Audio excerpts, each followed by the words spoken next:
Isso, tô aparecendo, né? Não, eu vou ficar aqui hoje em pé aqui que eu acho melhor a dinâmica. Obrigado, Ibar. Boa noite, né? Agradecer a todo o público aqui presente, ao pessoal que está online. Esse é mais um evento da nossa divisão técnica de energia, aqui do Clube de Engenharia. Peço para que vocês curtam, compartilhem as nossas páginas aí nas redes sociais, LinkedIn, Facebook, Instagram, né? E siga, né?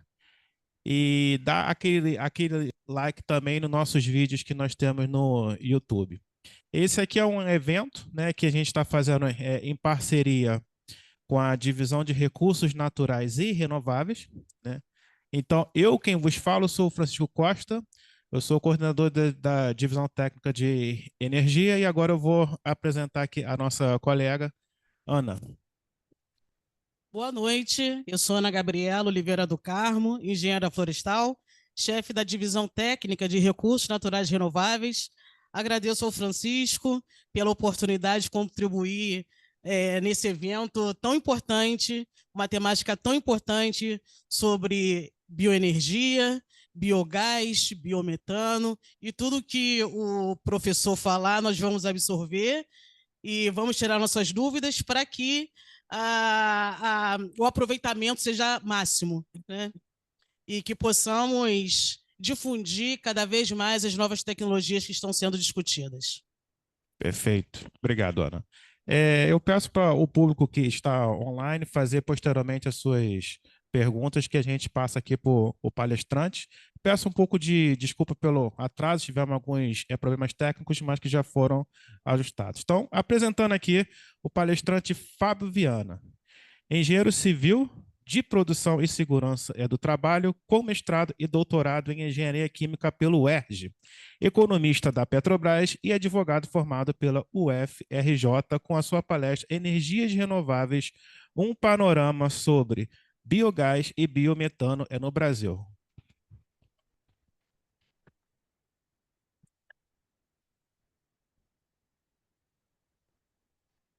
Uma boa noite a todos, né? Agradecer ao Clube de Engenharia por toda a estrutura, por todo o apoio, né? Eu sou membro aí do Clube de Engenharia, acho que incentivo a todos. É uma oportunidade de network, é uma oportunidade de desenvolver a engenharia e a ciência nacional, especificamente aqui no Rio de Janeiro. É, Essa é a palestra, né? Energias Renováveis, um panorama sobre biogás e biometano no Brasil. Só um segundo aqui, a gente vai ajeitar aqui a água.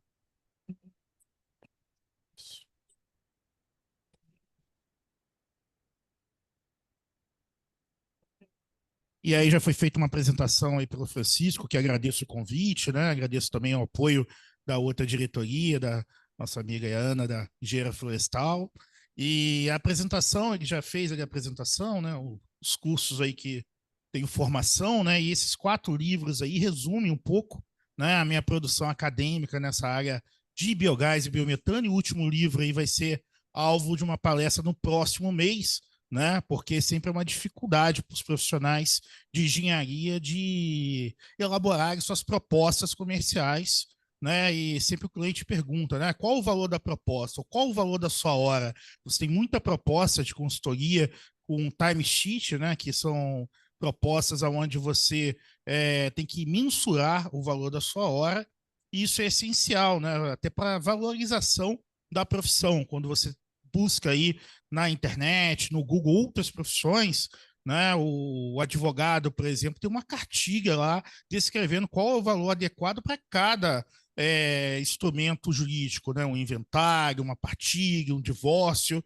E isso na engenharia a gente precisa avançar, precisa aprimorar. Tem alguns institutos que já valoram, que já buscam valorar qual é o valor da hora do engenheiro, como o IBAP das perícias judiciais, o próprio CREA também tem algumas recomendações, mas é um tema que a gente precisa avançar bastante e vai ser a palestra do próximo mês. Sobre a palestra de hoje, eu já publiquei 3 livros, né? Aquele azul ali, o Biogás de Lixo em Aterros Sanitários. Ele foi inspirado na minha dissertação de mestrado. aonde eu fiz uma proposta de produção de energia através de grupos geradores, na época no aterro de Gramacho. Foi fechado e esse aterro agora está lá em Seropédica, né? Existe o projeto e existe produção de energia com esses grupos geradores, que é uma parceria ali, com certeza, da Prefeitura do Rio e o pessoal da Urca Energia, que atua lá nesse aterro, dentre outras empresas, gerando trabalho, tributos e renda para a população. E sem contar todas as questões ambientais, que você reduz a questão de pombos, e outros vetores que, quando você tem um lixão ou um aterro sanitário descontrolado, isso daí é muito importante, esse desenvolvimento da tecnologia. O segundo livro ali, Biogás, Economia, Regulação e Sustentabilidade, ele foi publicado em 2014, é um livro que, com certeza, aí tem uma maior vendagem aí desses 3 livros, né? Ele foi um livro que tem cerca ali de 1.200, 1.500 exemplares vendidos em quase todos os estados do Brasil. E ele é um livro que traz assim o biogás sobre o viés econômico, tecnológico e o viés também da parte ambiental, que nessa época ainda não estava tão propalada essa questão ambiental como hoje, né? Nesse ano a gente vai ter a COP30 lá em Belém, que é o tema do ano, né? Inclusive em grandes empresas, gerentes gerais, gerentes executivos, tem a sua meta de topo. Quando ele consegue descarbonizar a sua unidade industrial, ele consegue ter uma remuneração variável mais atrativa. Então, esse livro ele correlaciona esses 3 viés, né, que é o técnico, o econômico e o ambiental, e ele foi inspirado na pós-graduação que eu fiz em Foz do Iguaçu. E na época, isso daí, né, a gente que vive nesse mundo agora do teletrabalho e agora volta ou não volta para o presencial, isso aí nessa época era um negócio assim do arco da velha, né, que você tinha o Moodle, o estudo online, e foi um estudo que eu fiz na universidade, né, da integração latino-americana, que ela é sediada no Parque Tecnológico de Itaipu. A gente fazia 3, 4 meses online e a cada 3, 4 meses você ia lá visitar as usinas do oeste do Paraná. Então, nessa época, eu visitei a cooperativa lá, a Granja Colombari, a Star Milk, diversas empresas, e eu pude conhecer essa parte do biogás, que a gente chama do biogás da biomassa residual, dos resíduos de suínos, bovinos.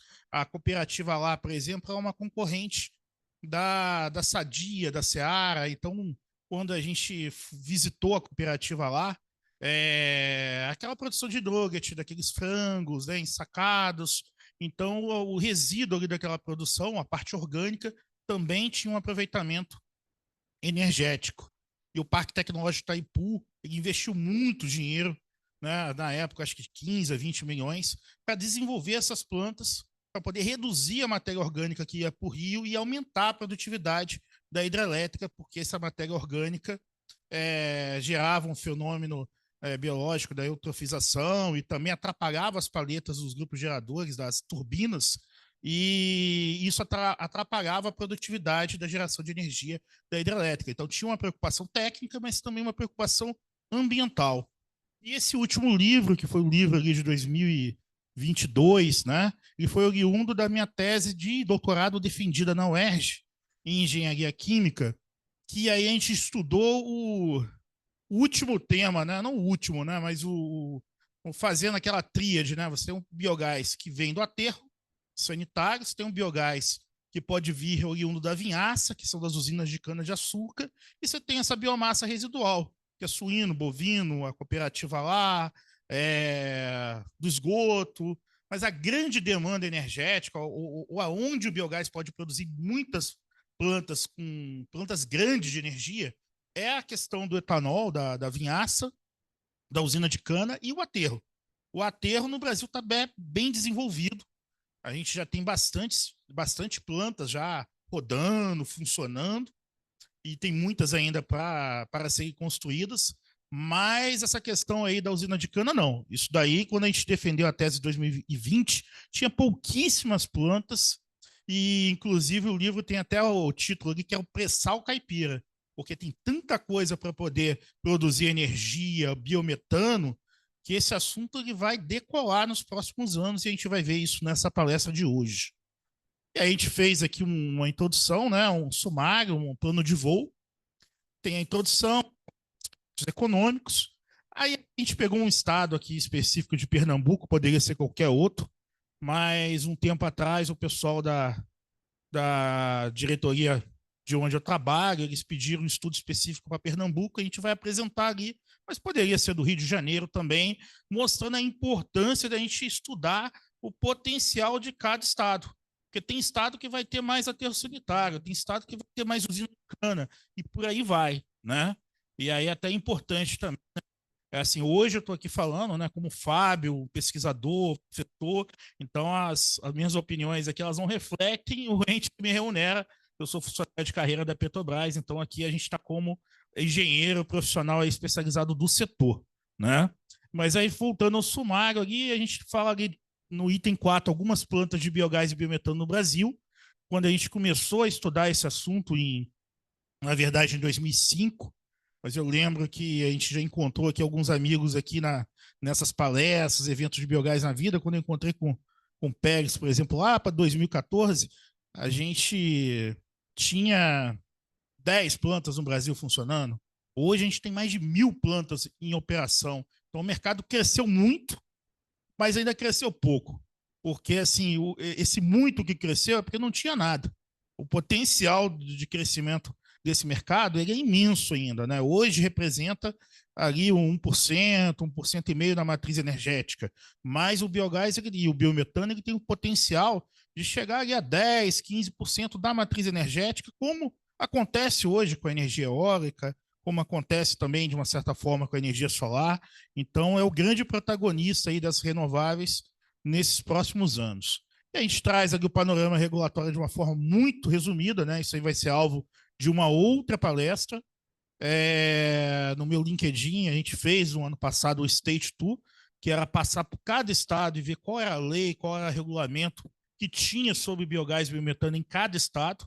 Essa publicação ela foi teve um certo sucesso, ela foi republicada e adequada no portal de energia e biogás, que é do professor doutor Heleno, da Universidade Federal do ABC, e foi eleito até o principal site de biogás e biometano do Brasil, no evento de biogás do ano passado, da Biogás, e realmente o site é uma referência.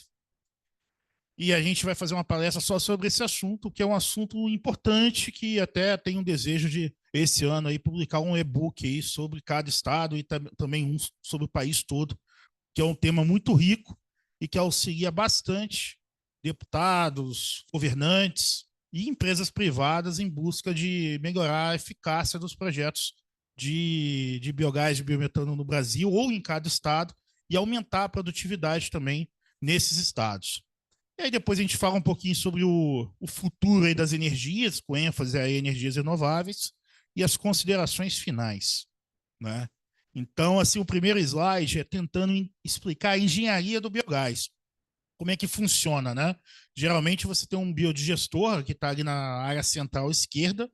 Esse biodigestor vai ter uma entrada ali da matéria orgânica, que ela pode ser o resíduo orgânico que vem da sua casa, que é depositado nos aterros, o resíduo orgânico da usina de cana, o resíduo orgânico de uma dessas plantas aí rurais, suíno, bovino.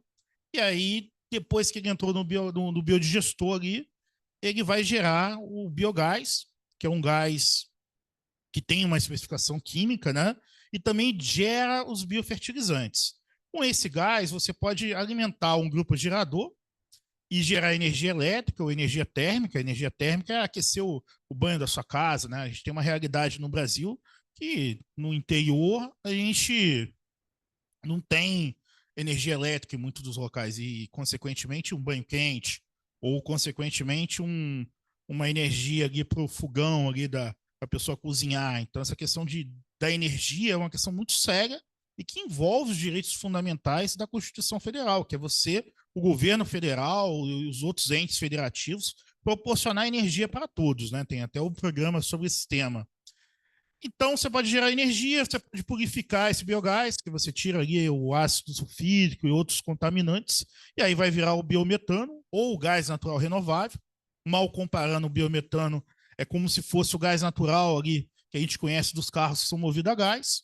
quando você chega no Parque Tecnológico Itaipu, lá em Foz do Iguaçu e em outros institutos de pesquisa, já tem carro andando a biometano. Na Sulgás, desde 2014, eu vi esses carrinhos andando lá na cidade de Montenegro, que tem uma planta que gera biometano através da matéria orgânica do suco de laranja lá, da produção de laranja. Então, isso é algo que não é comum ainda a gente ver um carro andando na rua a biometano, mas vai ser comum no futuro, né? Como a gente já está vendo aí os carros movidos a energia elétrica, né? Os carros elétricos. Também aconteceu isso, né? Eu andei num carro elétrico em 2009, lá na UERJ, no Instituto lá de Energia Elétrica, com o professor Pecorega, e naquela época parecia uma coisa do futuro, né? O carro do Jetson e tal. E isso está acontecendo na realidade agora, isso vai acontecer com o biometano também. Então é isso, pode gerar energia, pode gerar biometano, pode ser usado ali nas termoelétricas, nos veículos. E aí a gente tem mais um slide ali que faz uma correlação ali do biometano ali, que a gente pode fazer uma outra linha ali, que você vá para o bioQAV, tem a conexão também com o hidrogênio, né? Então, a gente pode ter um mercado aí integrado aí das energias, né? Tem alguns locais, algumas plantas pilotos que eu já vi correlacionar a energia solar com biogás, biometano. Quando não tem sol, o biogás está rodando, né? Até brinca, né? Sol acaba, o vento acaba, mas o biogás, o biomethano, ele é gerado 24 horas por dia. A empresa de pesquisa energética que correlaciona o tamanho dos projetos, que isso é importante às vezes para uma grande empresa, né?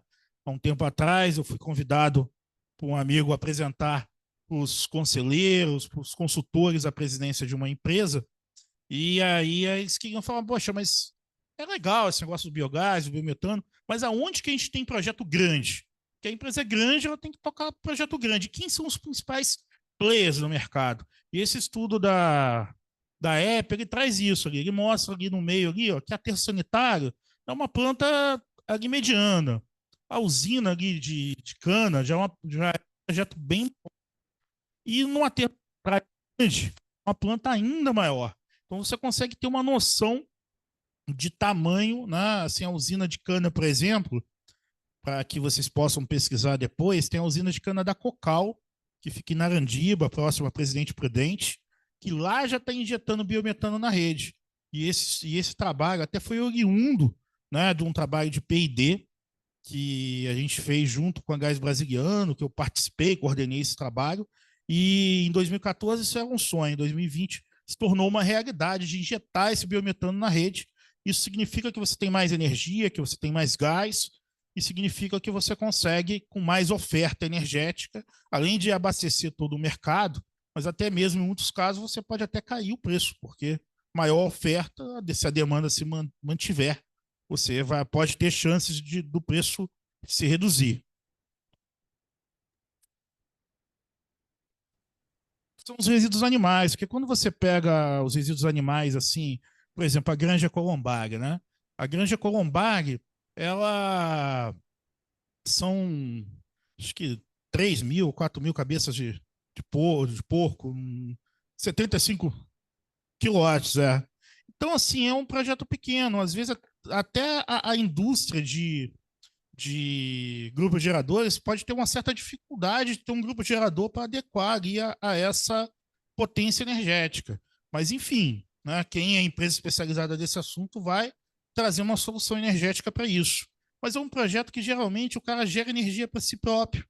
No caso, lá ele gerava energia para si próprio e aí vendia o excedente para a Copel. Aí a Copel mudou a regra. Não pode vender mais, tem que ter um banco de hora de energia. Aí ele falou assim, não, então vou aumentar a produção de energia para poder consumir aquela energia. E aí fica aquela brincadeira, né? Você bateu a meta, então dobra a meta. Né? Aí foi mais ou menos o que aconteceu com ele lá.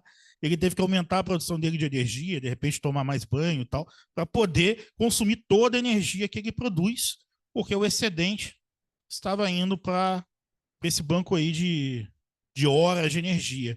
Hoje a gente tem que rever lá, revisitar lá o Columbário lá para ver como é que ficou essa história, mas essa história que eu sei até o momento é essa, né? Esse é um projeto que é mais para si próprio, né? Autoconsumo. Ele não vai vender isso aí, essa energia para fora, e nem, no caso de gás, ele nem pode, né? Porque a empresa que está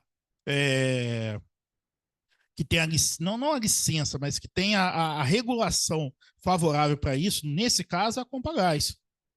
E também no caso de energia, a Copel. Então ele não pode vender a energia externa, ele pode autoconsumir, né? Autoconsumir ou colocar ali alguma coisa termoelétrica ali do lado e tudo, mas essa comercialização de energia ele não pode fazer. Aí aqui. Se não passar aqui, passa lá, como é que. Foi agora. Foi. Não, aí mostra aqui outros projetos também, né? Assim, com relação. Aí eu quis trazer a questão da UPGN, né? Que é uma unidade de produção de gás natural média, e correlacionar com o GNL, que é o gás natural liquefeito.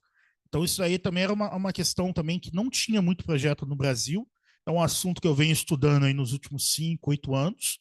E, por exemplo, o estado de Belém. O estado de Belém tinha Gás Pará. Gás Pará era uma indústria de papel. Não tinha projeto nenhum.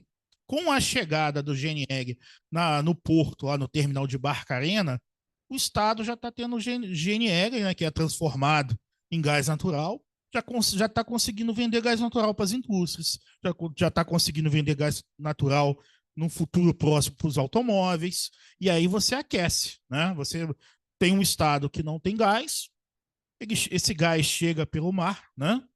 E aí tem um projeto como esse do terminal de Barcarena.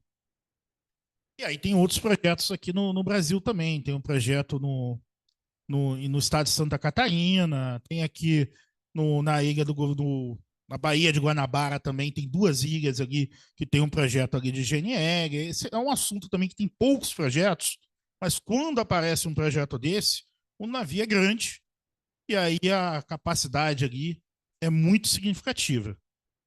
Isso também seria uma outra palestra para apresentar todas as plantas de GNL, como é que funciona isso. Isso já não é bem um assunto de hoje.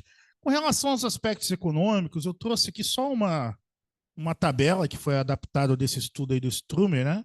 E aí mostra ali algumas capacidades ali de produzir por hora 80 metros cúbicos por hora, 150, 500, mas isso é só para ter uma noção, né? Porque é muito difícil fazer um estudo de viabilidade técnica, econômica e ambiental, porque uma realidade é a realidade do suíno, do bovino, do pequeno projeto, a outra é do aterro, a outra é da usina de cana. Então a gente teria que abrir a planilha aqui de cada livro daquele que eu mostrei para vocês, que cada livro tem um pré-VTE ali de cada caso. Então, aqui numa palestra dessa assim mais executiva, a gente traz alguns números para que a gente possa ter uma noção de quanto que custaria isso em dólar, né? E aí aqui também a gente mostra também, né, quando que vai ser necessário, ou quando vai acontecer ali o gás natural comprimido, o gasoduto, o gás natural liquefeito. Esse slide lembra muito a situação do estado ali de São Paulo, interior de São Paulo, e a empresa Goiás Gás e a SEB Gás. Então a SEB Gás e a Goiás Gás não tem gasoduto até lá, o gasoduto vai até Paulínia. Então, o que acontece, ou o que acontecia no passado, porque a Gaspetro foi vendida pela Petrobras, né, para o mercado, para a Comit, né, que é a mistura da Congás com a Mitsui. Então, o que acontecia no passado? Tinha uns caminhõezinhos lá da GNL local que carregavam esse gás natural comprimido lá para Goiás Gás, lá para SEB Gás em Brasília, para que lá tivesse um pouco de gás ali, ou para o automóvel, ou para as indústrias, e até para essas 2 empresas sobreviverem. Então a gente tinha esse gráfico, se aumentar muito a quilometragem, vai valer a pena o gás natural comprimido? Não, não vai valer. Aí a gente vai ter que fazer o gás natural liquefeito. Mas o gás natural liquefeito, em geral, ele chega por terminal, né? Então a gente tem esse projeto lá em Belém do Pará, nos arredores de Belém do Pará, mas também tem esse projeto em São Francisco do Sul, em Bituba também tinha um estudo de viabilidade sobre esse tema, aqui no Rio. Então o GNL tem esse problema também que no interior a gente não consegue muito ter GNL. E os gasodutos, não tem muito o que falar. Você tem um gasoduto que vem da Bolívia, que traça ali Mato Grosso do Sul e vem até São Paulo, e tem um outro gasoduto que vai margeando o litoral todo, que vai de Fortaleza até o sul do país ali, até Santa Catarina ali, e ele chega com dificuldade a pressão do gás ali em Porto Alegre. Tanto é que tem um estudo desses gasodutos ali vindo da Argentina, ali por Uruguaiana e tudo, porque o gás chega lá em Santa Catarina, no Rio Grande do Sul, já meio fraco, meio devagar. Então, aí eu mostro aí que as empresas, né, não só de petróleo, mas estão buscando descarbonizar suas operações. E ali do lado direito tem um custeio ali do dólar por milhões de BTU ali, do custo total do biometano. E, logicamente, né, tem tributo, tem o custo da molécula, enfim, isso daí de tempos em tempos vai variando, mas o que eu já soube, né, é que geralmente esse biometano ele chega para distribuidora de gás natural, como é o projeto lá da Cegás, a 1,15, 1,25, 1,30 ali para a distribuidora, para que ela possa odorizar esse gás, tratar esse gás, adequar esse gás às condições da ANP, da resolução número 8 de 2014, ali, da ANP que foi até atualizada.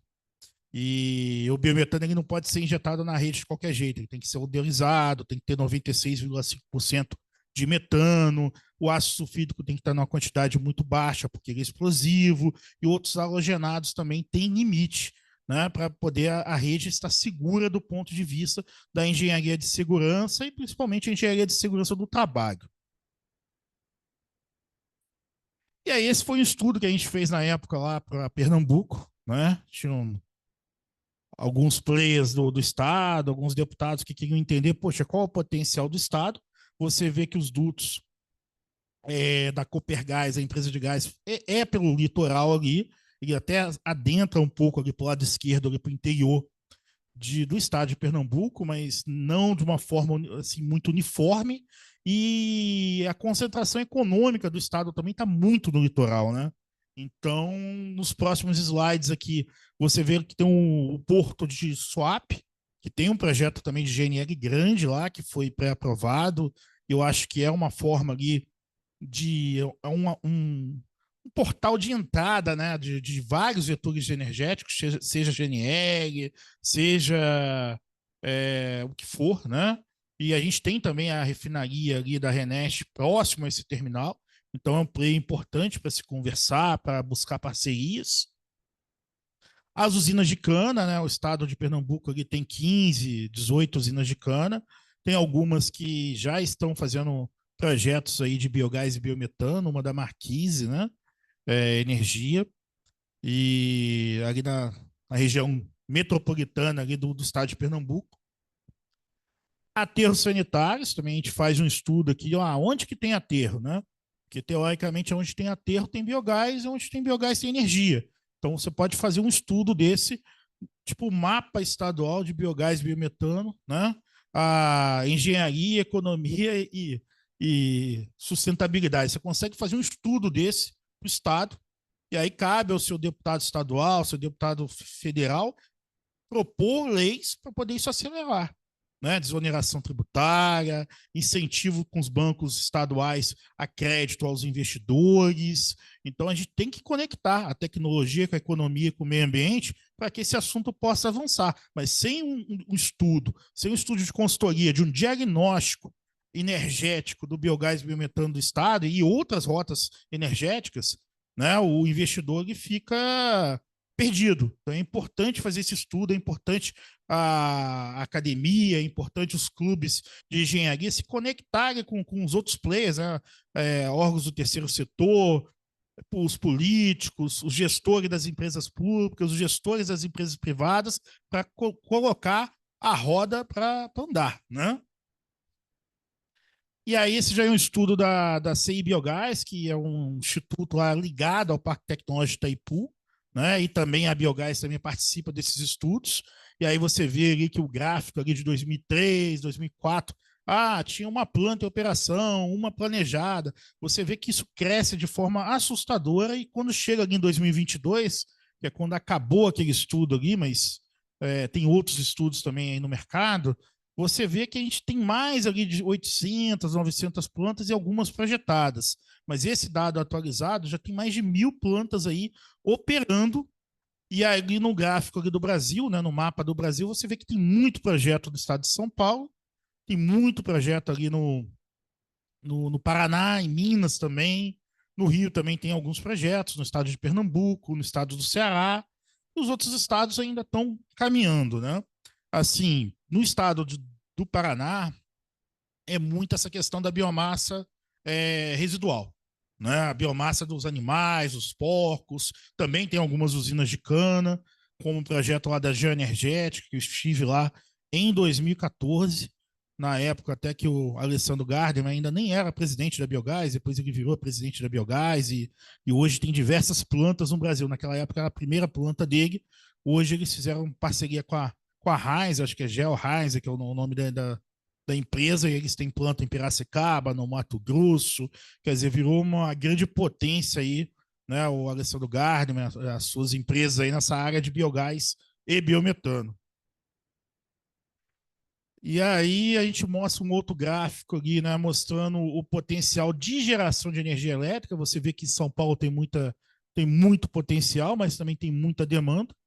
E você vê que tem outros estados também que tem muito potencial e de repente não tem tanta demanda, né? E aí você vê a oportunidade ali de geração de energia elétrica enfim, de forma descentralizada, principalmente em áreas que de repente tem até escassez de energia ali, né? O estado do Mato Grosso, ali Rondônia, enfim.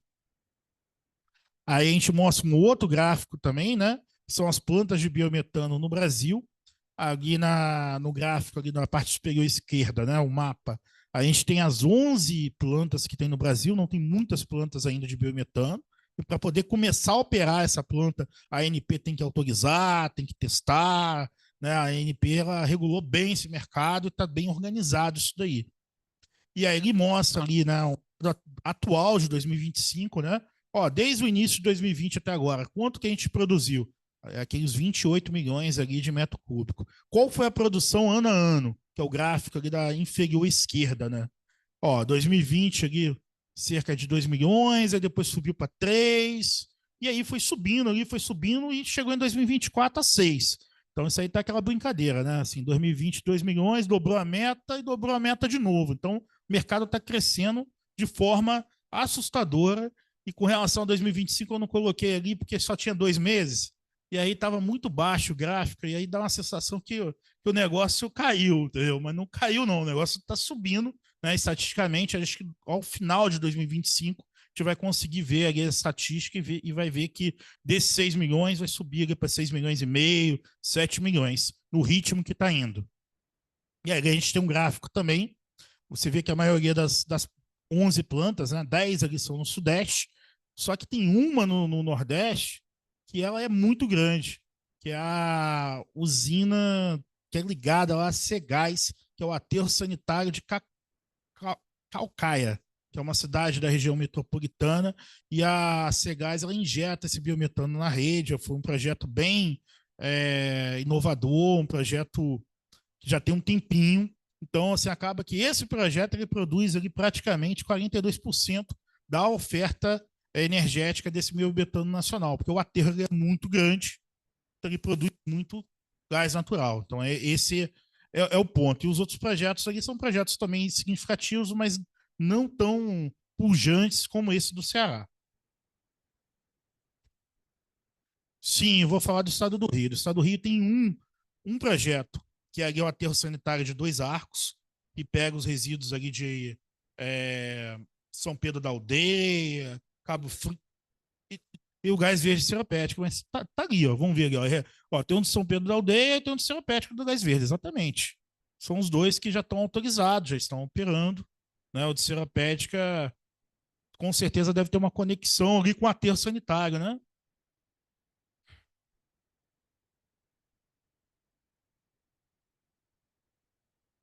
Sim, sim. Então, depois no final a gente vai convidar aqui o PEGS aqui para contar um pouco da experiência aí dos projetos da CHP, que é uma empresa especializada em grupos geradores que produz energia através aí do biogás, do biometano, né? E a CHP tem conexão com esse projeto aí de Paracambi e esse projeto também de São Gonçalo, né? São projetos que provavelmente no futuro próximo vão estar aí nesse gráfico aí da ANP também, né? Nessa lista, né? E aí eu não vou falar projeto a projeto ali não, porque aí realmente a gente vai ser muito cansativo, né? Eu já falei de Fortaleza, né? E tem outros projetos ali também. Eu já falei da Cocal, que foi esse projeto da injeção lá do biometano na rede, próxima a Presidente Prudente, que de uma certa forma eu trabalhei nesse projeto de uma forma indireta, quando a gente fez esses relatórios lá para Gás Brasiliano, né? E essa Decoagro também, eu lembro dela também, porque a gente foi nessa usina de cana em Alfenas, no estado de Minas, e ela também tem essa planta no Mato Grosso do Sul. E lá tinha um professor da Universidade Federal de Minas Gerais, acho que foi lá em 2014, que era o Felipe Couturato. Ele é doutor nesse assunto, tem uma empresa nesse tema também, que é a Metano, e lá estava fazendo um estudo para poder retirar o ácido sulfídrico, para otimizar a produção do biometano e do biogás, principalmente do biometano, oriundo da usina de cana. Então foi uma visita técnica muito importante, quando em 2014 a gente fez como se fosse um sítio técnico, né, para poder mapear as possibilidades de produção de biogás e biometano no Brasil e aonde a empresa poderia entrar nesse circuito aí de energia, que na época ainda estava na fase de bancada, de pesquisa e desenvolvimento, e hoje o assunto já cresceu significativamente, né? E aí a Biogás, né, ela traz aí um exercício de futurologia, conversando com seus associados, estudando o mercado. Pô, tem 11, mas como é que vai ficar ano que vem, outro ano e tal, né? E aí, enfim, foi feito esse estudo. Ó, em 2025 eles entendem que vão ter 93 plantas ali, né?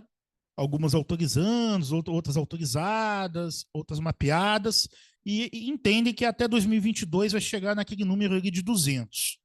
A gente não tem ainda certeza se isso vai acontecer, mas cabe ao engenheiro, ao administrador, aos profissionais do setor a gente acompanhar esse gráfico aí, porque isso vai afetar no mercado de biogás, mas também afeta no balanço energético nacional, que é elaborado e atualizado anualmente pela EP, e isso afeta a nossa vida diária, porque a gente até brinca, né? Fala assim, pô, mas aonde que o médico, quando você passa mal, ele resolve lá, salva a vida, né? O advogado, quando você é preso, ele te solta. E o engenheiro, ele faz o quê? Né? O pessoal fica perguntando, né? E aí eu sempre brinco que em todo dia a dia, se você vê o engenheiro, ele está de forma invisível, né? Nessa sala, o engenheiro está tocando ali a parte de engenharia de telecomunicações, rede, transmitindo para você que está no seu sofá de casa aí assistindo essa palestra.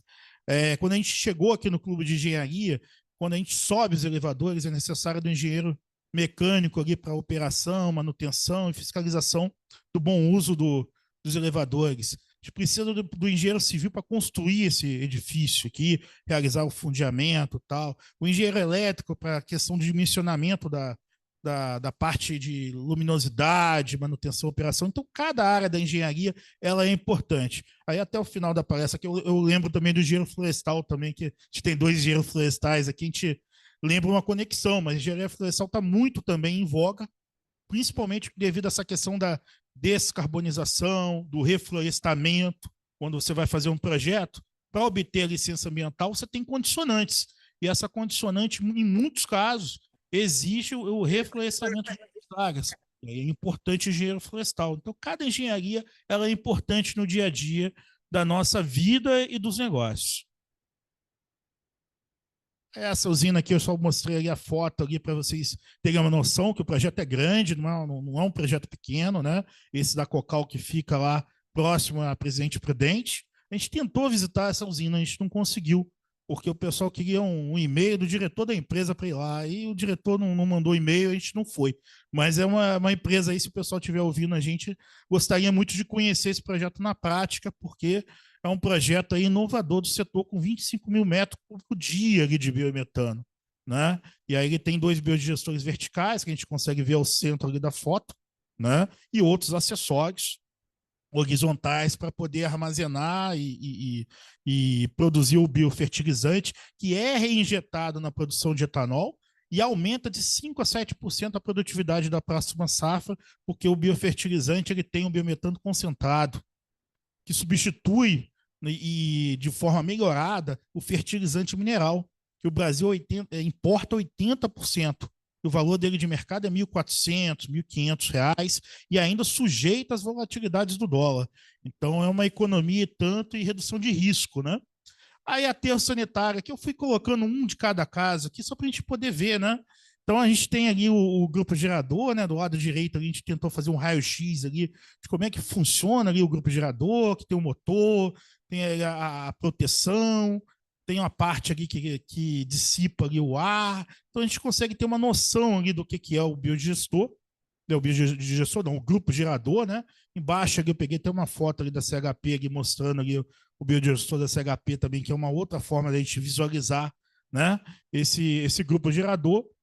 E do lado esquerdo ali tem um vídeo ali da Biogás Channel, que aí quem quiser assistir em casa aí quando tiver acesso ao PDF, vocês vão poder ver como é que funciona um projeto desse de biogás em aterros sanitários.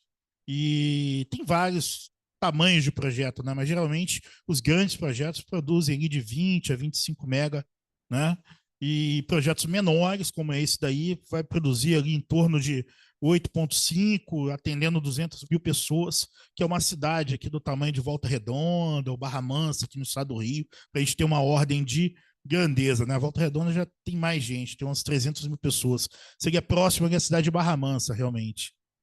E aí esse do GNR também tem um videozinho, que aí você que está em casa pode assistir depois também, mostrando como que funciona o projeto. O GNR é gás natural, né, renovável, é uma sigla. Esse assunto ele foi para a WGC de 2022, teve palestra, quer dizer, esse é um case de sucesso nessa área de biometano de aterro sanitário. Aquele da Cocal é um caso de sucesso de biometano na parte de usina de cana, né? Aí aqui já vem essa planta que eu visitei em 2014, que tinha biometano para automóveis, da Sulgás, que ela produz ali biometano através dos elementos cítricos, a matéria orgânica da produção de laranja e de outras frutas. Ela fica na cidade chamada de Montenegro, salvo engano, que é a cidade, é a 60 quilômetros de Porto Alegre, é pertinho ali, e é uma visita técnica também bem importante, interessante para quem é especialista do setor. Também tem um vídeo deles ali para quem está em casa assistir depois. Quem são os players do setor? A gente não vai falar todos as logomarcas ali, mas eu acho que a gente tem o pessoal que produz, a gente já falou alguns deles, né? A Geoenergética, a Horizon, que é forte nos aterros sanitários, a São Martinho, que é uma usina de cana que a gente teve lá em 2014 também, que é na cidade de Pradópolis, perto ali de Ribeirão Preto. Tem a Urca Energia, que é muito forte no Brasil como um todo, que tem um aterro sanitário ali de Adrianópolis, que é um bairro ali de Nova Iguaçu, que tem um pessoal ali da Cefest de Nova Iguaçu, ali produz energia, também queima para poder obter crédito de carbono. Então tem os produtores, tem um pessoal que trabalha com logística, que geralmente é o pessoal dos gases ali, com gás, que hoje também envolve a Comit, algumas distribuidoras de gás natural, como a Gás Brasiliano, que está nesse conglomerado, e a gente vê que as distribuidoras de gás, você vê a Sulgás, Copergás, Bahia Gás, Compagás, todo mundo lançou edital para poder comprar biogás e biometano.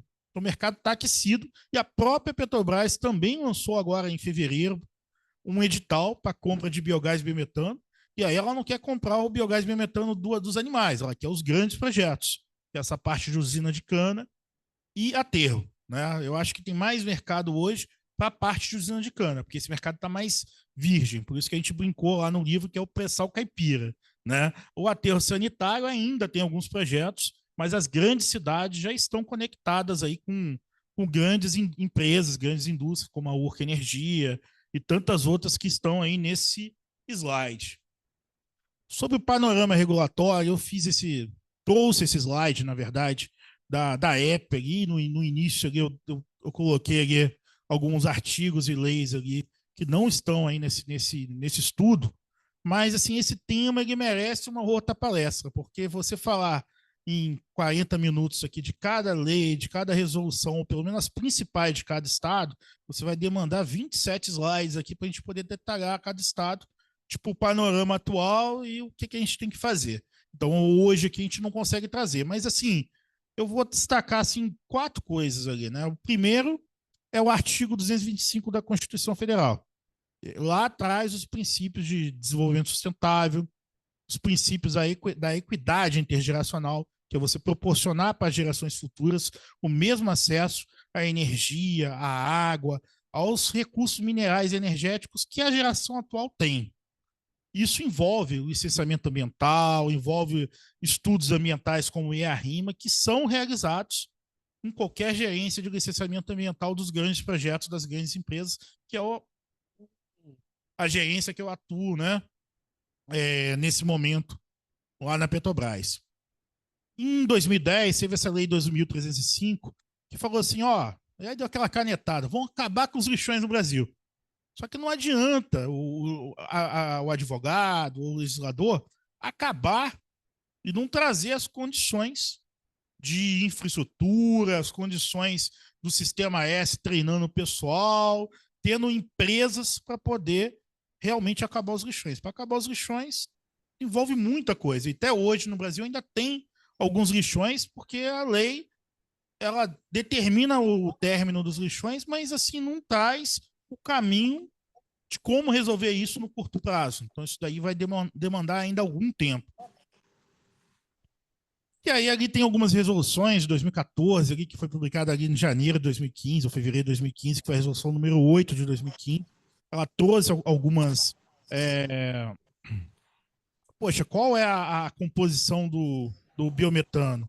Nessa resolução tem. Como que você vai injetar na rede? Tem que odorizar, tem que tratar o gás. Então, nesse gráfico aí, mostra esse emaranhado de resoluções, muitas delas da ANP, que é a Agência Nacional do Petróleo, e outras que são portarias normativas ali no Ministério de Minas e Energia. Então, a gente tem a nova lei do gás, tem ali no final de 2022 ali algumas leis que incentivam a produção de biogás e biometano no âmbito federal. Cada estado tem as suas leis também, que é o slide próximo, que foi esse site aí, o Energia e Biogás, do professor Heleno, que buscou lá no meu LinkedIn cada publicação, a gente adaptou, e lá no site dele tem um estudo por estado de como é que está a regulação e também traz algumas diretrizes do que a gente tem que fazer em cada estado para desenvolver o mercado de biogás e biometano no Brasil. Aí essa parte das energias renováveis, né? Você vê ali, como é que está a matriz energética nacional? Você tem ali uns 58,9% ali de hidrelétrica, tem um percentual significativo ali, que é o vermelho, que é a fatia de pizza ali da eólica. Depois a gente tem ali o solar e outras energias. Quando a gente vai ali para biomassa e tal, você vê que ainda está um percentual tímido ali ainda, né? Não tem nem, na verdade, não tem nenhum item específico ali no balanço energético nacional. Mas, assim, a fatia de pizza ainda é muito pequena. É nesse percentual do outros ali. Quando você abre o outro, você vai ver que tem ali 1% ali de biogás e biometano ali no Brasil. Isso vai crescer e vai chegar nesse patamar da solar e da eólica nos próximos anos. E aí eu peguei alguns slides aqui daqueles estudos da CHP. A gente teve um tempo atrás na CHP conversando numa entrevista lá com o Pérez, uma conversa, e aí a gente falava, né, poxa, a parte da energia eólica, a produtividade, né, a capacidade instalada ela é muito grande, mas quando você vê a produtividade, ela fica ali no patamar ali de 20, 15, às vezes até 10%. Por quê? Porque às vezes venta, às vezes não venta. E quando não venta, o que vai acontecer? A gente vai ficar sem banho? Vai ficar sem água, sem energia, né? Principalmente energia. Como é que a gente vai fazer, né? O Rio teve essa crise de água agora e o síndico falou ali no WhatsApp, não, a gente está comprando mais um. um caminhão de água, mas hoje o valor foi X. Aí no outro dia que estava mais sem água, o valor foi 2x, né? E aí até que ponto que vai chegar, né? Porque o mercado é oferta e demanda. Então essa questão da eólica preocupa, porque ela tem um potencial muito grande, é importante, deve existir, mas a correlação entre a capacidade instalada e o valor médio ali, né, fica muito prejudicado. Quando você vai para a energia solar, é a mesma coisa. A produtividade não é tão grande da capacidade instalada com relação à eólica, mas também tem essa sazonalidade. Quando a gente passa aqui para outra energia aqui, que ainda não é outra energia, mas é a questão do horário de ponta, né? E aí tudo acaba que o slide ele tem um pouco a ver com a história do profissional, né? De 2005 a 2007 eu trabalhei na finada BR Distribuidora, que agora é Vibra, com geradores no horário de ponta, que era um projeto da Stemac com a BR Distribuidora. Então a gente instalava grupos de geradores no horário de ponta, porque no horário de ponta, que geralmente é de 5h30 às 8h30, cada distribuidora determina qual horário, essa energia é mais cara. Aí é mais fácil você ligar um botão ali, fazer um paralelismo para gerar energia através de grupos geradores, seja biogás, seja a óleo diesel, do que consumir a energia do mercado cativo, que aqui no nosso caso aqui seria a Light, por exemplo. Então, assim, a gente olha também aquele gráfico ali de horas ali, ó, aí você vê ali, como é que funcionou ali segunda-feira, 13 de fevereiro de 2023. Aí a gente tem a linha azul. Aí tem a outra ali, quarta-feira, 30 de janeiro de 2019. Tem a linha ali vermelha. E aí você vê como é que funcionou ali, quando é o horário de ponta ali, que é 17 às 20 horas, 21 horas, o vermelho ficou ali mais abaixo. E o azul ali ficou mais acima. Isso mostra que a demanda energética, né, e em especial no horário de ponta, ela está crescendo e vai crescer cada vez mais. Então, tudo quanto é tipo de energia, seja eólica, solar, biogás, biometano, hidrogênio, a gente tem que desenvolver. Porque se a demanda está aumentando, a oferta tem que aumentar. Se a oferta não aumentar, vai acontecer o fenômeno aí do caminhão de água lá do condomínio.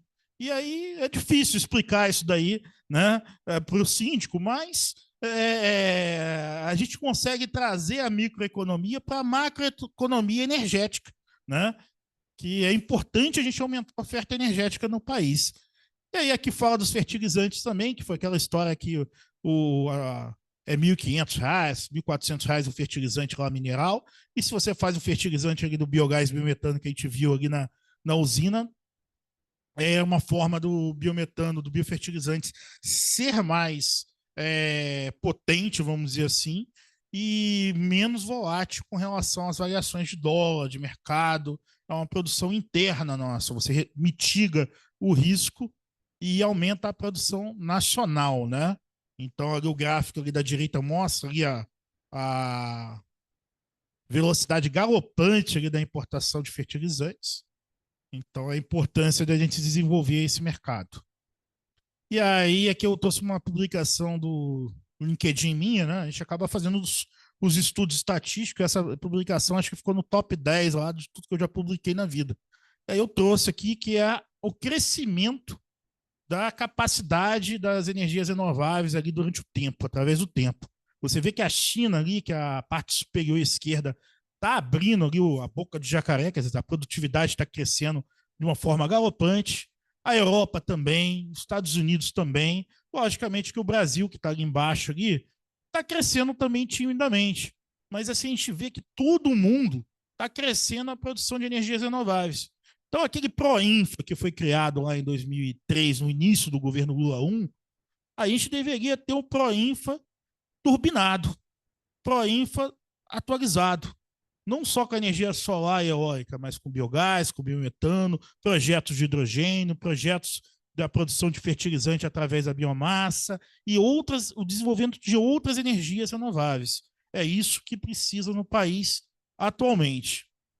E as considerações finais, a gente precisa, né, ampliar o mercado livre, a gente precisa se atentar aqui, o mercado cativo possivelmente vai se reduzir com essa ampliação desse mercado livre, vai ter problemas ali na contratação de demanda pela parte regulada, o escassez de fontes energéticas, então por isso que é importante desenvolver essa parte dos projetos descentralizados, renováveis, GNL, tem que aumentar a oferta, né, energética. A gente fala ali muito da questão da eólica, da solar, que ela é importante, mas ela é intermitente, né? Devido a essa questão da descarbonização, vai ter uma redução de geração de horário de ponta com diesel, o pessoal vai buscar outras alternativas, seja o diesel com menos enxofre, seja o biometano, seja o gás natural, seja outras formas de se produzir energia no horário de ponta de forma mais sustentável. Eu acho que essa questão também de crédito carbono, de renova bio, isso daí vai crescer bastante junto com os veículos elétricos, já está acelerando no Brasil. O sistema, né, vai ocorrer uma ampliação da complexidade da operação do sistema elétrico, devido a todas essas alterações energéticas que estão ocorrendo no Brasil, né? E, enfim, o sistema elétrico vai ser mais complexo. Com tudo que é mais complexo, você precisa de mais treinamento, mais pesquisa, mais desenvolvimento e mais tecnologia para operar, fazer a operação e manutenção disso. Sistema SCADA, que é aquele sistema que você acompanha através de telões ali aonde está vazando um gás ou não, aonde que está faltando energia ou não. Então precisa de mais integração, né? E finalizando aqui, né, tem algumas frases aqui, né? Onde tem biogás, não tem gasoduto, geralmente. Que são, né? Bovino, suíno, às vezes usinas de cana no meio do nada. Então lá não tem gasoduto, mas tem biogás, tem energia. Onde tem gasoduto, em alguns casos não tem biogás. Mas o biogás ele está livre das volatilidades do preço do barril do petróleo, gás natural, dólar. Então o biogás ele é uma alternativa que faz essa conexão da segurança energética, da segurança socioambiental e da segurança também alimentar, né? Eu deixo o meu contato aí, que é o meu LinkedIn, encerro aí a palestra nesse momento. O assunto não se encerra, porque tem as perguntas aí de quem estava ligadinho aí na palestra de forma online e também dos participantes aqui ao vivo, e esse assunto vai continuar também nas minhas redes sociais, aí no LinkedIn, que de forma aí semanal a gente vem publicando aí algumas atualizações desse setor. Agradeço a atenção de todos aí, a paciência. Muito obrigado aí pelo clube.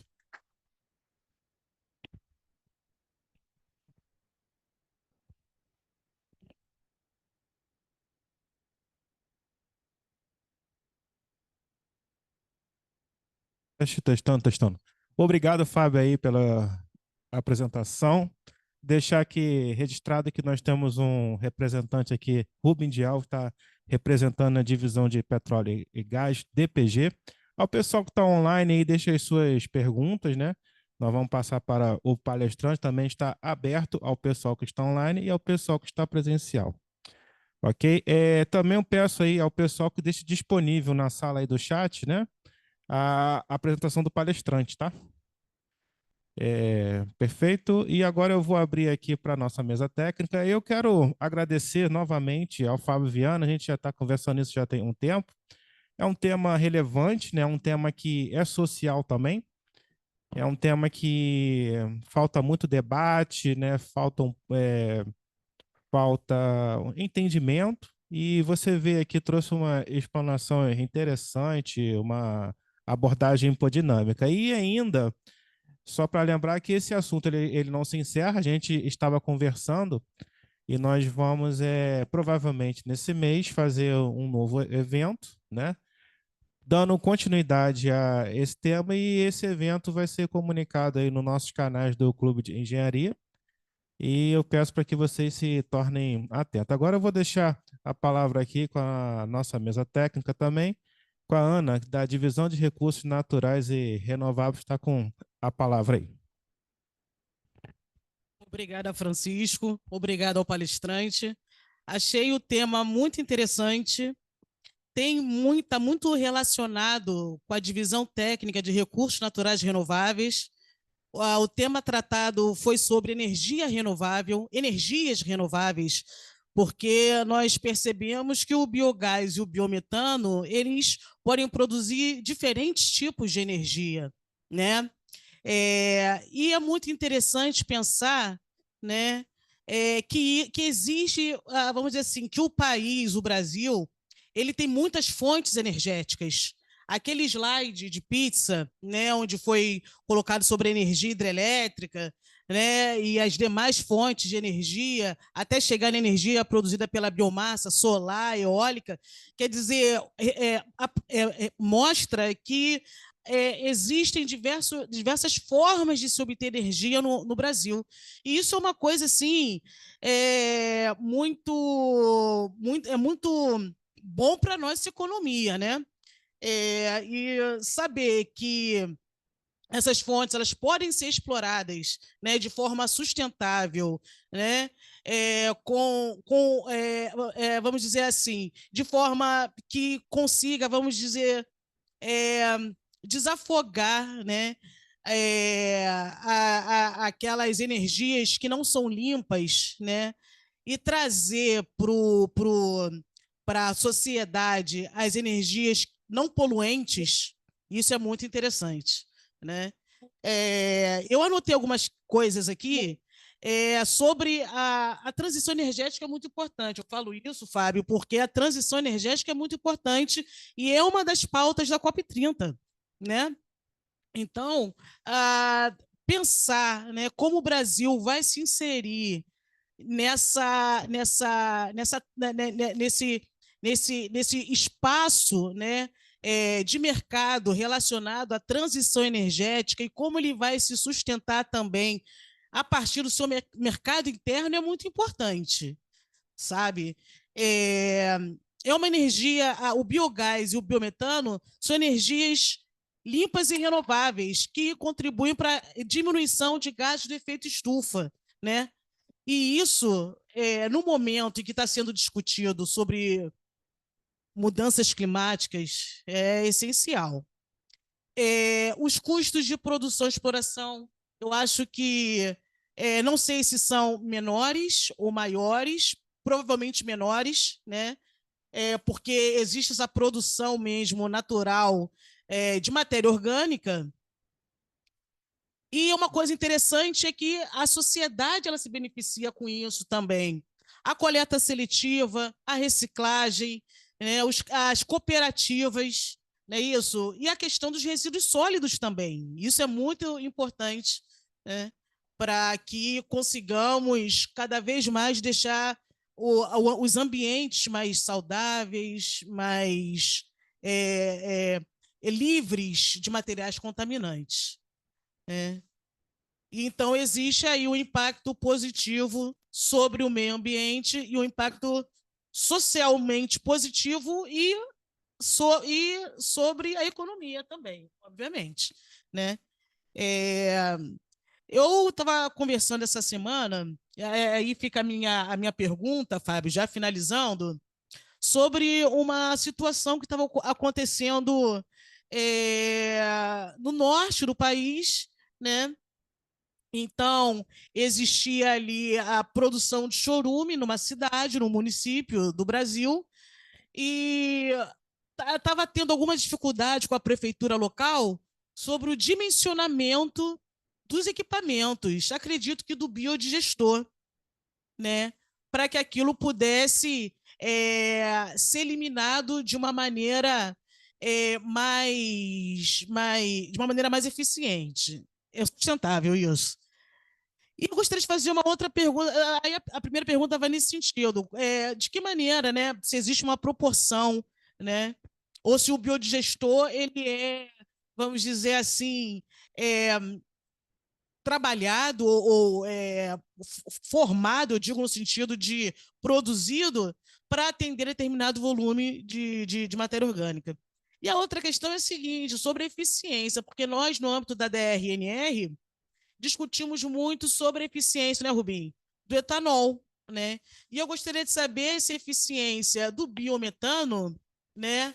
Se já há pesquisas, se já há estudos para saber se a eficiência do biometano é igual, superior ou inferior à do etanol, tá bom? No mais, muito obrigada. Primeiramente, né, boa noite mais uma vez, agradecer toda a explanação da Ana. É, foram várias nuances, né? E acho que o primeiro ponto com relação ao dimensionamento do churume, né?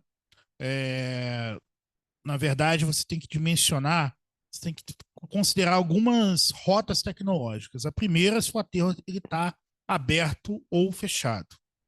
Se ele está aberto, ele vai receber uma quantidade de tonelada de resíduos por dia.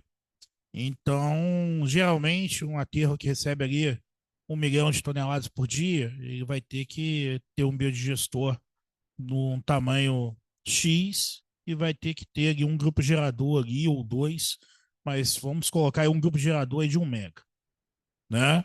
E aí a pessoa vai estudar, não, esse 1 milhão de toneladas vai continuar a se receber ou não? Se isso se encerra, o aterro não recebe mais lixo, mais resíduos. Então vai ter uma curva de decaimento de produção de biogás e, obviamente, de energia. Então, isso aconteceu, por exemplo, com o projeto de Gramacho. Gramacho tinha lá uma quantidade X de toneladas de resíduos, dimensionaram lá para 14 ou 20 grupos geradores, e aí depois de 5 anos tinha que cair ali de 14 grupos geradores para 10, depois para 6, até o projeto se encerrar. Se o projeto continua recebendo resíduos, como é o caso do aterro sanitário de Adrianópolis, o que o pessoal faz lá? Eu estive lá ano passado, eles produzem ali energia de onde já se fechou, né, onde tem aquela montanha de resíduos, ele está só sugando, né, o gás ali, o metano, e produzindo energia, e ele coloca no final lá do aterro, aquela área 4, tem um local para receber novos resíduos. E aí você vai criando novas montanhas de produção, e aí o dimensionamento de grupos geradores e é, de biodigestores ou reatores aí de produtividade, né? Ele vai depender dessa curva de resíduo que entra ali no aterro. E aí, logicamente, que essa curva de resíduo que entra no aterro também, consequentemente, gera um quantitativo de chorume que deve ser tratado nas lagoas, né, nos biodigestores, que são aqueles do tipo canadense, que inflam e tal. Então, sobre a primeira resposta, é isso. A gente tem que entender para responder aí a dúvida aí dessa prefeitura, dessa situação do chorume. A gente tem que conversar com o prefeito, com o secretário municipal de meio ambiente ou com o presidente da empresa de resíduos sólidos, que geralmente é uma sociedade de economia mista municipal. E por que isso? Né? Tudo advém da Constituição Federal, né? No artigo 29 e 30 da Constituição, ele determina que é responsabilidade dos municípios, né, do tratamento e destinação dos resíduos sólidos. Então, geralmente, o município cria uma sociedade de economia mista, que no Rio é Colup, e outros municípios são consórcios, né? Você pega ali algumas cidades para ter uma empresa para tomar conta, e em outros o município faz igual essas rodovias aí que tem a Dutra aí, você faz uma concessão para uma empresa privada para cuidar, visto que a prefeitura, quando ela é menor, ela não tem profissionais de carreira para poder, com especialização e com tempo, para poder cuidar desse assunto. Então, essas são as possibilidades. Com relação à segunda pergunta, que é a pergunta do. Recapitula. Ah, tá. Sobre a eficiência energética do biogás relativa ao etanol e a outras rotas tecnológicas. Ó, isso daí tem alguns estudos, sim, alguns artigos científicos, né? E aí não tem uma resposta nem sim, nem não. Isso tudo depende do tamanho do projeto, da rota tecnológica que é utilizada para a gente definir se o biogás ou o biometano é mais eficaz do que o etanol ou não. Eu diria para você que a gente vai precisar dos dois, tanto do etanol quanto do biometano. E aí o tamanho do projeto que a gente consegue determinar se uma rota é mais eficaz ou que a outra ou não, que foi mais ou menos aquele gráfico que a gente correlacionava ali, o gás natural comprimido com GNL e com os gasodutos. depende da distância do gasoduto naquele caso. A sua pergunta também vai depender de onde que a gente está falando. Se a gente pega no estado do norte, lá que não tem nem usina de cana de direito, né? Com certeza o biometano vai ter um valor de mercado mais competitivo que o etanol, né? E, então isso depende, essa pergunta ela não tem uma resposta assim objetiva, mas a gente num próximo evento a gente pode fazer um gráfico daquele também e fazer um comparativo disso. Mas com certeza no interior ali do estado de São Paulo, que tem 171 usinas de cana, ali o etanol vai ser mais competitivo, tá? Obrigado. Nós já temos aí pessoas perguntando, temos o pessoal online e tem o pessoal presente. Quem levantou a mão aqui primeiro foi o Ibá, né? Peço que o Ibá ele venha aqui à frente para que se pegue a câmera que fica aqui. E pô, se apresente, né? Tá. Meu nome é Ibá dos Santos Silva, eu sou da Divisão de Recursos Naturais Renováveis e também da Divisão de Recursos Hídricos, né? E eu participei de uma COP, a COP 20, que fez o rascunho para o Acordo de Paris, né? Então, essa questão do biogás, do biometano, é uma questão que me interessa muito, né? Eu acho que interessa a todos, porque é uma questão que o Brasil é rico em produção disso, né? E eu acho que é um potencial muito grande e que nós podemos apresentar propostas, né, às divisões técnicas para a realização da COP30, porque é uma questão muito importante para que a gente possa fazer um desenvolvimento sustentável para o Brasil, né, e a América Espanhola aqui em volta, né, que pode também ter situações semelhantes ao Brasil e que pode produzir também biogás. Porém, a minha pergunta é a seguinte: na Amazônia, por exemplo, existe muita condução de canoas, né? E eu penso sempre no baixinho que está lá embaixo, né? Aquele que produz seu açaí, que quer transportar para outro lugar. Então, aí vendo uma outra questão, é possível, assim como tem os carros a gás, se construir motores a gás para a transportação, para transportar em canoas pelos rios, né? Porque tem 2.000 portos na Amazônia, 2.000 portos para transporte de pequenas produções sustentáveis, né? A chamada que os indígenas chamam de economia da abundância, de produtos naturais de cada lugar e que são comercializados lá, né? Isso tem um valor imensurável e é usado a gasolina, né, para fazer esse transporte. Então, se é possível fazer isso. Tem milhares de perguntas, mas aí eu acho que é uma questão de futuro. Eu agradeço a pergunta, Eba. E a sua pergunta me remeteu aí a aqueles períodos de férias, ou de lazer, ou até mesmo, né, de trabalho, né? Quando a gente está lá em Belém, né? Quando você atravessa ali para a Ilha do Cumbu, né? Tem diversos barquinhos desse aí que andam ali pelos igarapés, pelos furos, né? Tem o furo do Maguari ali, mas assim, tirando essas divagações aí paraenses, eu entendo que é possível sim ter esses motores a biometano. É só uma questão de dimensionamento. A gente está aqui na plateia aqui com o PEX aí, que produz esses grupos geradores aí, a biometano, ele pode trazer até maior detalhamento aí técnico, mas assim, eu entendo que é possível sim. E aí aquele posto de gasolina ou de diesel que tem lá na travessia da Ilha do Cumbu, né, que ali você tem a Baía do Guajará e, né, falando muito aí de Belém, tá inspirada aí pela COP30 aí, né?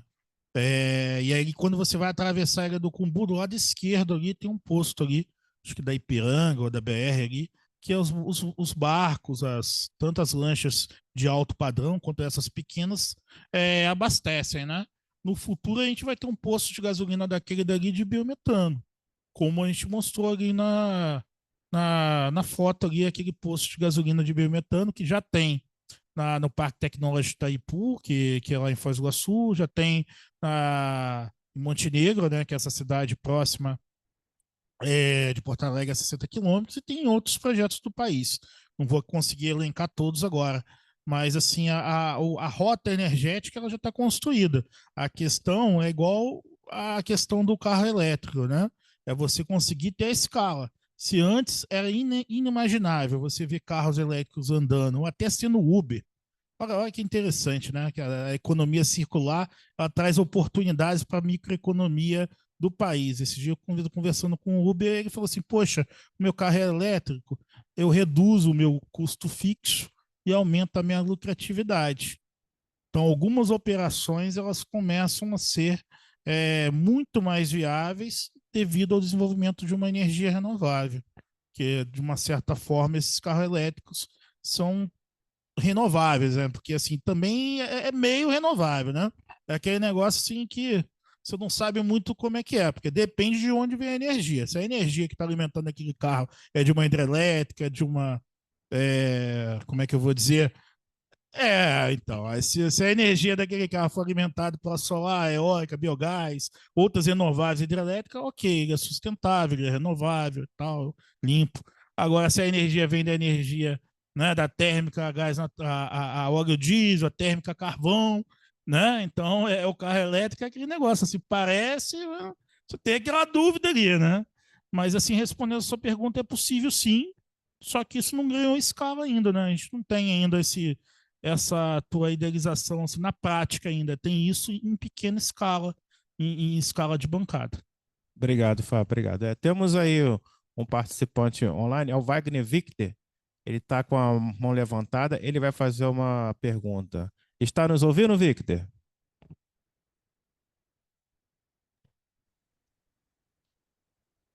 Escutando sim, a minha voz entrou aí? Não, não estamos ouvindo seu áudio. Tava? Não, Tá só. ouvindo o áudio? Tá ouvindo o Sim, áudio sim. agora? Mas tá meio longe. O áudio Melhorou? tá meio baixo. Melhorou o áudio? Não, tá baixo, baixo ainda aqui pra gente. Mas pode falar. Não, na realidade, já que o áudio está baixo, eu só quero parabenizar a DTE de Energia, quero parabenizar também ao engenheiro Fábio pela apresentação. É importante estar colocando as diversas fontes de energia, energias que temos a tecnologia disponível no Brasil e uma boa perspectiva para o futuro. Então, parabenizar o Fábio aí pela apresentação. Gostei muito da apresentação. Já conheço o Fábio, tenho o livro dele, convivo com ele, com a Petrobras e a DTE de Energia. E, Francisco, está de parabéns aí de ter promovido esse debate num tema muito interessante. Respondendo à pergunta do Ibá, sim, os motores a gás basicamente biogás ou biometano, eles são do mesmo ciclo dos pequenos motores a gasolina e é uma adaptação simples que você tem que fazer no motor para a utilização do gás, que é uma formação de molécula nos seres impurezas praticamente igual ao GNV que a gente usa. Tá bom? Então, basicamente isso, e parabenizar aí pela execução e a apresentação aí do Fábio. Obrigado, Victor. Obrigado pela sua participação. Você quer falar algo? Não, agradeço também o Victor aí pelas palavras e ele que me convidou aqui para o clube aqui há um ano atrás. Agradeço o convite e a sua presença aqui na palestra aqui. Sempre é bom te ver e ouvir as suas palavras. Um abraço. Tá bom? Um grande abraço aí. Continuidade, vou ter que sair agora. Vou levantar. Obrigado, Victor. Agora temos mais uma pessoa aqui presente, né? Que quer perguntar. Pode vir aqui à frente? É Périx, né? Périx. Félix. Fica aqui, por favor, que fica ali no. Aqui. Ele fica sentado. Ok. Opa. Olho para lá. Bem, é só dar uma contribuição. Obrigado, né, pela palestra, né? O Fábio é uma pessoa que tem essa eloquência, né? E a amizade nossa, podemos dizer que é por meio do biogás, é por meio do biogás, né? Que a gente mantém essa amizade. Eu fiquei muito feliz com a apresentação dele, porque de certa forma teve alguma contribuição minha e eu fico aqui agradecido, porque é uma pessoa que tem a bandeira do biogás, né? Levanta a bandeira do biogás e são poucos. Por exemplo, na Petrobras eu não conheço mais ninguém. Mas só que eu não conheço, não é de hoje nem de ontem, não. Eu não conheço nos últimos 30 anos. Sendo que a nossa amizade tem, eu acho que uns 15, né? Então, é algo que eu valorizo muito, a pessoa que realmente pega a bandeira e propaga. Em termos de engenharia, em termos de potencial de novos empregos, de novos negócios, não tem uma fonte no Brasil, entendendo que as características do Brasil é terra, sol, água, energia e tecnologia, entendeu? Agro, ambiental, a Embrapa, como o Brasil.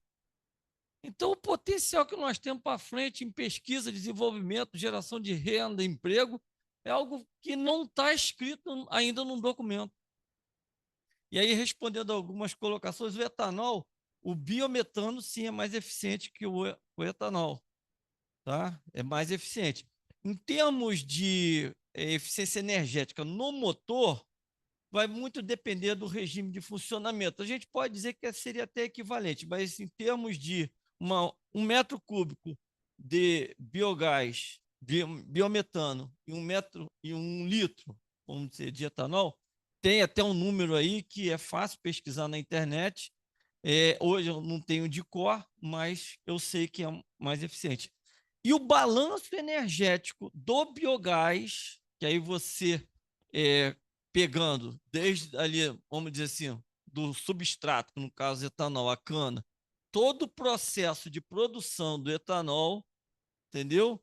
E o que você tem de energia útil ali no combustível, o biometano, o biogás é muito mais eficiente, porque praticamente só tem 1 ou 2 fases de produção. É você pegar o substrato, colocar num biodigestor hermético, entendeu? De baixa pressão, e na saída do biogás você eliminar o CO2 por um peneiramento, entendeu? E eliminar a umidade.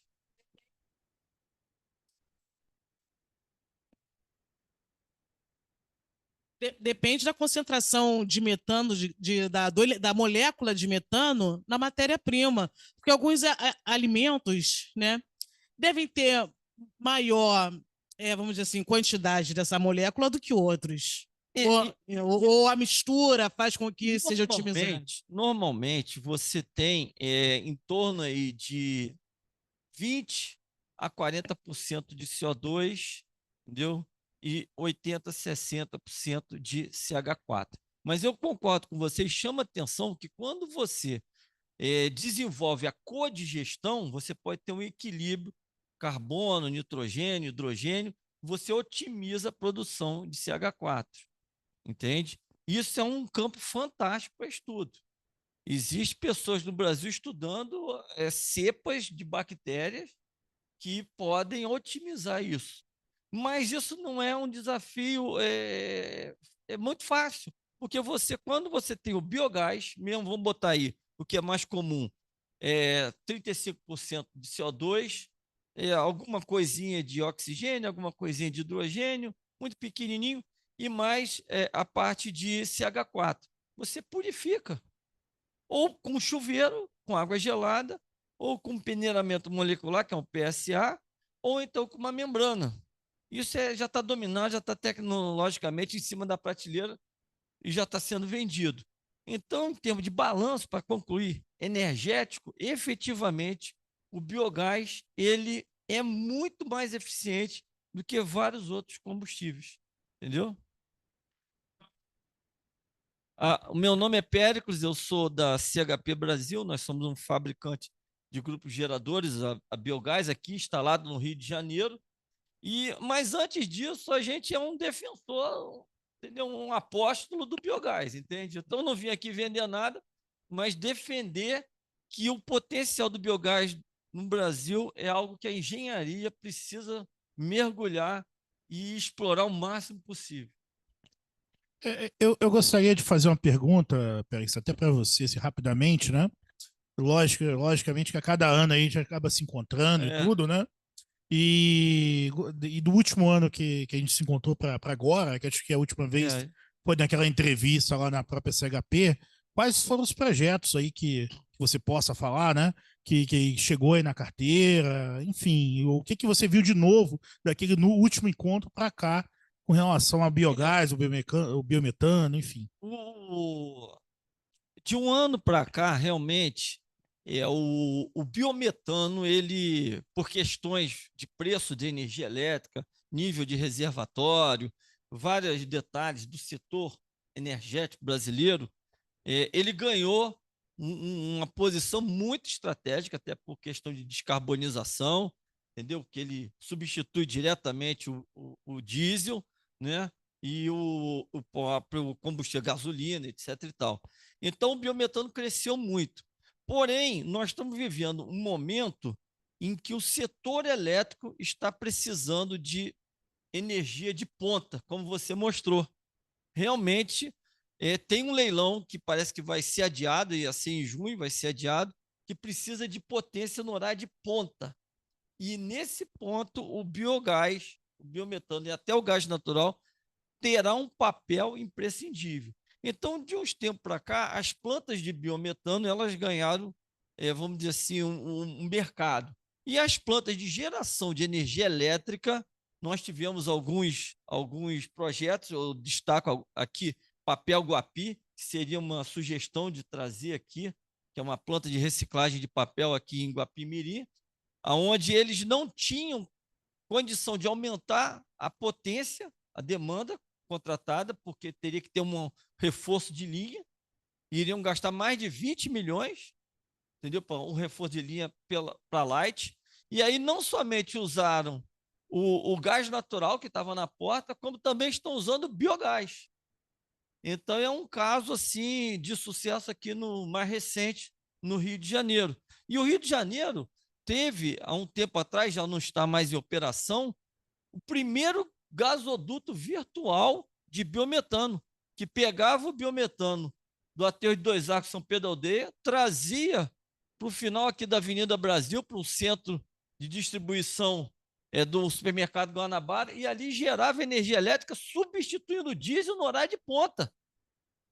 Infelizmente, fizeram, vamos dizer assim, uma canja de galinha com a galinha de ovo de ouro, porque não valorizaram a importância estratégica e não usaram o marketing em cima daquela planta.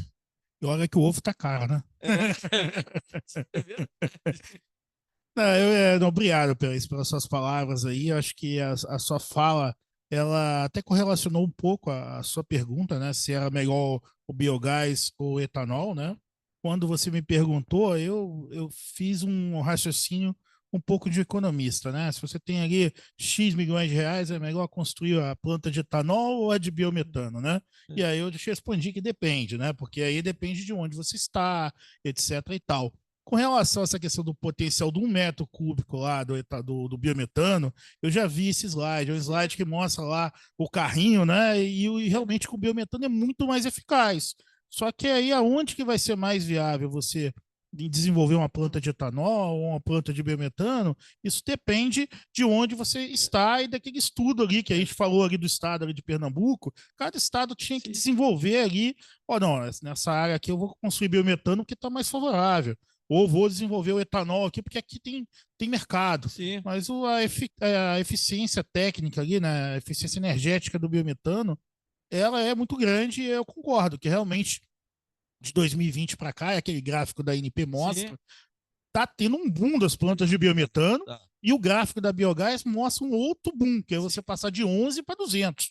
Então, eu acho que o biometano ele realmente virou aquele pré-sal caipira, que é o subtítulo daquele livro de 2022. Exatamente. O pré-sal caipira hoje é o biometano. Eu já estou querendo saber qual é o próximo livro, né? Porque dá margem para a gente escrever mais um, né?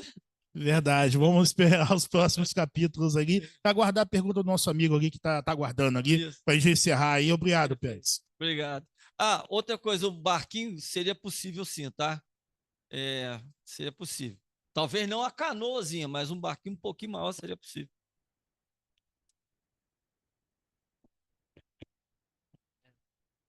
Olá, boa noite. Meu nome é Henrique Conte, estudante de Engenharia Elétrica na PUC-Rio. Ainda estou sendo muito introduzido, né, ao biogás, eu acho que não é muito mencionado nas faculdades, por isso também agradeço a palestra, foi muito boa, muito bem conceituado. Eu queria te perguntar algumas coisas. Primeiro, quais são os maiores desafios da expansão do biogás no Brasil, que você acha? E também, qual a visão do mundo sobre o biogás? Que a gente comentou muito sobre o Brasil, porque é o título da palestra, né? Mas eu queria saber o que que o mundo está também pensando sobre isso, se é uma coisa que o Brasil tem muita vantagem sobre os outros pelo agro, ou se também o mundo consegue aproveitar sobre isso. Eu agradeço a sua pergunta, agradeço também a sua presença aqui, que acho que é uma integração do Clube de Engenharia, não só com os profissionais aí, Master, Sênior, mas também com o início da cadeia aí, que é quem ainda está na universidade, e é uma integração muito importante, muito relevante, né? Com relação à segunda pergunta aí, que é a questão da Europa, né? Isso é uma outra palestra, né? Porque é você mostrar como é que está a matriz energética na Europa. Aqueles biodigestores, por exemplo, que a gente mostrou ali da foto das usinas de cana, eles têm uma inspiração nos biodigestores alemães, que eles são construídos de forma de alvenaria, ele tem um diâmetro ali grande, o diâmetro como se fosse o tamanho dessa sala como um todo, né? E aí a produção lá são outros substratos que entram, né? Porque aqui tem muita usina de cana, né? O aterro lá também tem, né? Tem aqui, tem lá. E aí você tem que buscar outras matérias orgânicas para poder entrar ali no. Tem muita questão de matéria orgânica que advém do milho e de outras rotas agroindustriais. Existe um estudo sobre esse tema naquele site do Biogas Channel, foi um site até que eu dei entrevista para eles em 2012, e lá mostra as rotas, tem gráficos, eu não vou me recordar aqui para te dizer aqui, mas assim, a produtividade deles está num patamar muito maior do que a do Brasil, porque esse assunto com eles já vem sendo desenvolvido desde o final da década de 80 e início da década de 90. Então, assim, respondendo para você, é possível sim, a Europa está num outro patamar de produtividade, somente o que muda é o substrato energético ali que entra ali. É isso que muda. E a primeira pergunta, o que era mesmo? Tá. Então, com relação aos maiores desafios, eu vou elencar alguns. Eu acho que deveria ter um leilão de energia só para biogás. Quando a gente faz leilões de energia, de energias renováveis e mistura a eólica, a solar e outras energias, você compara melancia com banana. E aí você compara tecnologias com outra maturidade energética, não só a maturidade energética de ter mais produtores de energia eólica, mas também o mercado de suprimentos desse setor, o mercado de operação e manutenção, os profissionais especializados no setor. Então, se o governo federal e os estaduais ficarem nessa onda de fazer leilões de energia misturando tudo, isso atrasa e dificulta o crescimento da tecnologia no país, né? Então, esse é o primeiro ponto. O segundo ponto são linhas de financiamento. Isso se conversa com a FINEP, com o BNDES, com o Banrisul, com aquele banco lá que é o BNDES do Sul, o Banco do Nordeste, enfim, os bancos de desenvolvimento do país. Você também tem que ter linhas de financiamento específico.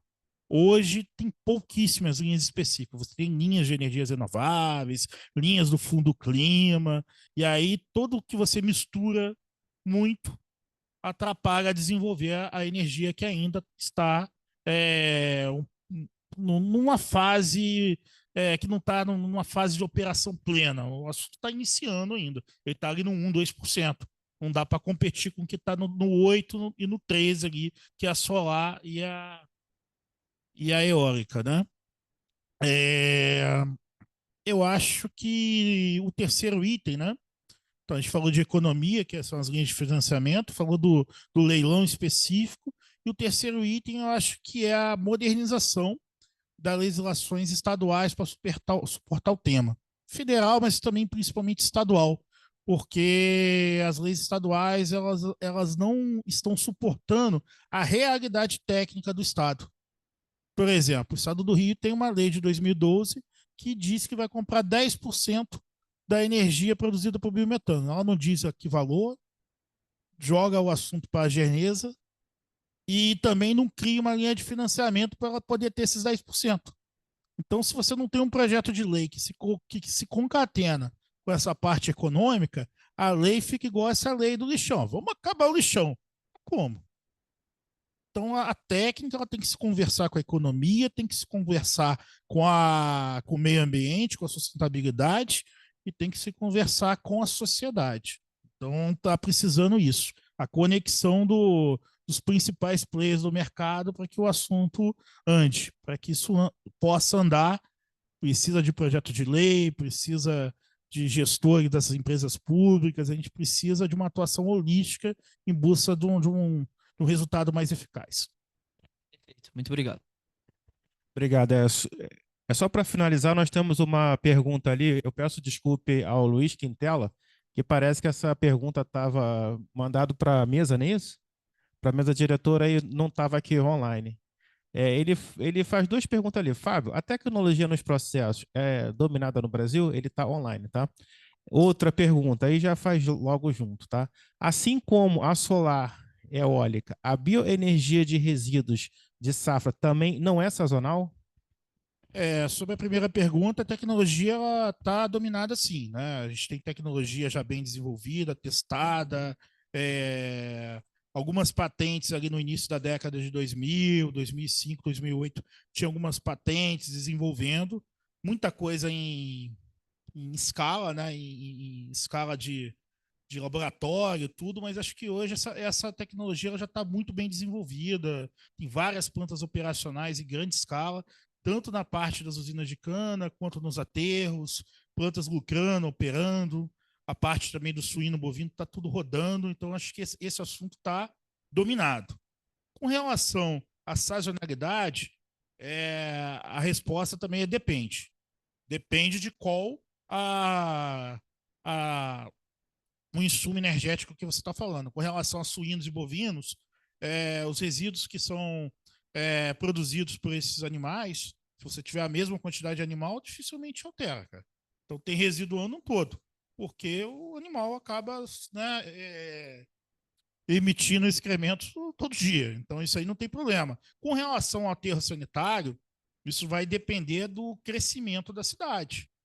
Depende até um pouco da socioeconomia. Se você tem uma cidade com IDH mais alto, tem uma propensão marginal de produzir mais materiais orgânicos de uma cidade com IDH mais baixo, ou uma cidade com IDH que seja em decreção, quer dizer, uma cidade em crise.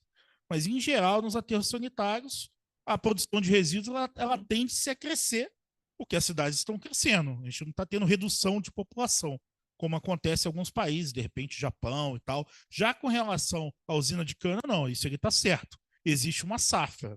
Né? E aí o que acontece? Durante 8 meses, vamos supor que a usina de cana produza 100 unidades ali de resíduos orgânicos. Né? Nessas 7, 8 meses que é a safra da cana. Isso vai dar 800 no ano.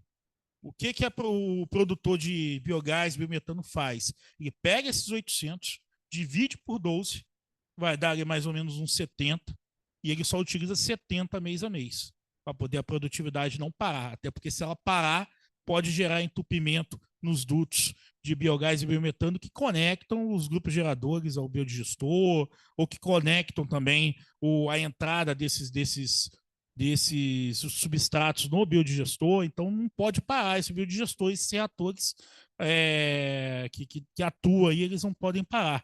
Então é feita essa engenharia aí de substratos em busca que a produção não pare ou não reduza em todo ano. Lógico que fora da safra geralmente cai um pouquinho, mas com planejamento, organização, engenharia de produção, esse assunto aí se resolve. Perfeito, Fábio. Agradecer novamente, né, ao público aí presencial, online também, que está aí na sala. Vamos para considerações finais, que eu acho que a gente já passou já do tema. É um tema, né, bastante relevante, é um tema que não se esgota, parece que ele tem bastante ramificação, variante, né? Então, peço aí para que a gente faça nossas considerações finais e dizer que nós vamos, ainda nesse mês, provavelmente ter uma uma nova continuidade e isso aí vai ser informado nas nossas páginas sociais aí do clube, tá? Caso a gente continue aí novamente. Peço que a Ana Gabriela, né? Faça as suas considerações finais, depois eu passo para o Fábio.